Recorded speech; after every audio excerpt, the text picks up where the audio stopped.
Shalom, shalom. Alors, ce petit cours sera pour la Refoua Shelema et Refoua Shelemat Nefesh Vegouf pour Max Yona, Ben Marcel Tita, Esther, Bezrat Hashem, qu'on ait de bonnes nouvelles, qu'ils puissent se réveiller dès ce Shabbat, reprendre conscience et être complètement guéris. Amen Kani Ratson. Alors, dans cette la paracha de cette semaine, en résumé, donc c'est la paracha de Vaïgash. Yaakov et sa famille donc sortent d'Israël pour rejoindre Yosef, le fils de Yaakov, pour rejoindre Yosef en Égypte. Donc ils vont descendre en Égypte et c'est pas facile, ce n'est pas une petite chose. Et c'est pour cette raison que Yaakov est tout de même inquiet. Et il va donc, pour pallier à cette descente, il va faire un détour quand même et il ira à Beersheba. D'accord? Parce que Israël, c'est Israël et on ne quitte pas Israël avec joie dans le cœur. Et ça, nous le savons, n'est-ce pas?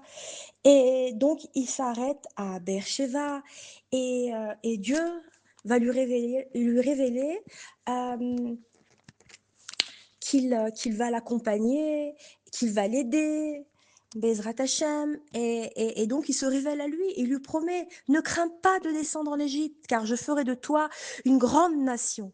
Je descendrai avec toi en Égypte et je t'en ferai remonter. C'est vrai que Yosef accumule les richesses d'Égypte en vendant de la nourriture et du grain pendant la famine. Et donc, tout le temps, tout le temps que Yaakov est donc descendu en Égypte, il y arrive et il n'arrête pas de languir Israël. Et il se pose la question, mais il a reçu quand même la bracha d'Hachem. Et il demandera donc à son fils Yosef, tellement il aime Israël et qu'il ne veut pas rester en galoute, il lui demandera de l'enterrer à la Mahara, à Marpella, lorsqu'il quittera ce monde. Et, et donc, il rejoindra la terre de nos ancêtres. Eh bien, c'est pareil pour nous. Oui, c'est pareil. Nous, nous sommes attachés à notre terre, d'accord? Et on ne quitte pas Israël le cœur avec un cœur lourd. Et on fait tout pour y rester. Donc cela dépend de chacun d'entre nous. Mais cela dit, c'est quand même une souffrance. Donc, comme on disait, c'est seulement donc la révélation de Dieu à Beersheba qui va le convaincre et le faire et le décider pour descendre en Égypte, malgré l'amour qu'il a pour Eretz Israël. Donc Yaakov, envoie devant lui, il envoie devant lui à la rencontre de Yosef.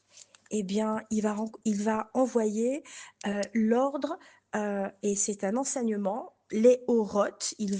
Les Oroth qui veut dire en fait un enseignement, c'est quelque chose qui va éclairer, c'est-à-dire qu'ils vont arriver. Ils vont arriver, mais où? Eh bien, ce sera leur choix, en terre de Goshen. Parce que, en fait, en Goshen, c'est un endroit où on va pouvoir, les enfants de Yaakov vont pouvoir étudier la Torah. Et d'ailleurs, Rashi nous dit que Yaakov, a demandé à Yehuda de lui préparer une place, bien sûr. Et c'était quoi cette place? Eh bien, c'est que en arrivant en Égypte, sans aucune préparation, c'est pas une bonne chose. Alors, eh bien, il faudra bien sûr qu'en arrivant, il faut préparer, euh, euh, un endroit où il y aura également des yeshivot, des endroits pour y étudier. Il faudra que tout soit prêt. Donc Yaakov, il avait bien conscience que la descente en Égypte, c'est quelque chose qui risquait la perte de l'identité juive et adopter les coutumes des Égyptiens, les habitudes, les fêtes de l'endroit où ça s'y passe. Et puis petit à petit, on s'y installe, on y prend goût. Et malheureusement, c'est ce qui est arrivé. Donc, Yaakov a préparé donc, Rachi dit que pour préparer Yaakov, eh bien, Yaakov a demandé, pour préparer toute cette descente, Yaakov a demandé à Yehuda non seulement de préparer un lieu d'installation, mais aussi d'y installer, donc, comme on vient de le dire, eh bien, une yeshiva. Comme ça, lorsque ces enfants, petits-enfants, ils vont arriver, alors ils vont pouvoir étudier, et ils vont étudier également les halachot pour vivre dans l'endroit. Et cela nous révèle que de partout où nous allons dans le monde, eh bien, nous devons avoir un lieu où nous avons un mikvé, où nous avons une synagogue, où nous avons des yeshivot. C'est très important parce que ce qui se passe, c'est que c'est la Torah de nos ancêtres qu'on doit préserver. Notre Torah qui nous a accompagnés en exil, et c'est elle aussi, comme nous le savons, qui nous permet aussi de traverser l'exil. Par conséquent, cette Torah, eh bien, nous devons la chérir, nous devons la prendre de partout où nous allons, même en vacances. D'accord? Et pour terminer, on ajoutera que, eh bien, non seulement c'est grâce à l'amour d'Hachem que nous pouvons survivre et que nous avons pu continuer d'étudier la Torah. Pourquoi? Parce que ce qui s'est passé, c'est que Hachem, il a envoyé Moshe nous délivrer. Il a envoyé Moshe Rabbeinu délivrer le peuple juif. Et c'est alors que Moshe, eh bien, a pu nous révéler toutes les mitzvot pour servir Hachem. Il a pu nous apprendre aussi les halachot. Et d'ailleurs, Moshe Rabbeinu, bien, c'est celui qui va nous donner la Torah qui va nous permettre de continuer et bien, à traverser tous ces exils. Et bien heureusement que la yeshiva a été créée lors de la descente de Yaakov et de ses enfants, bien sûr. Alors voilà, cette descente, puis la montée, il y a eu la descente, puis la montée en Eretz Israël. Et bien sûr, Bezrat Hashem, cette Torah qui nous accompagne, qui accompagne notre peuple, eh bien, c'est ce qui doit nous accompagner de partout où nous allons. Je le répète parce que personnellement, je prends à cœur et je sais que sans la Torah, on n'est rien. Par conséquent, le fait de revenir sur notre terre, c'est pas évident pour tout le monde.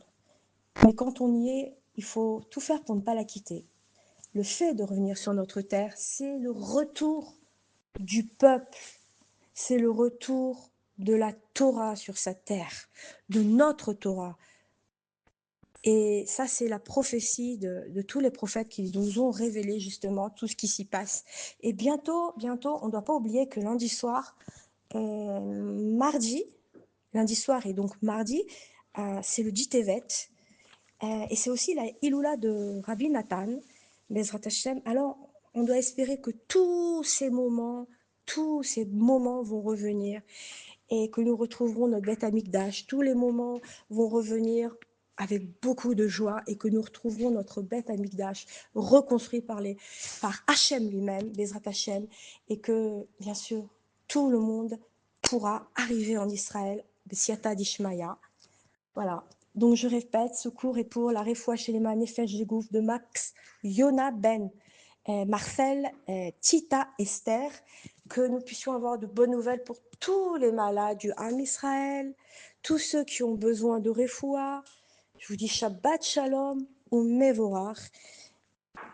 À très bientôt. Passez un Shabbat dans la sérénité, dans la paix, dans la joie, dans l'étude et dans la Géoula.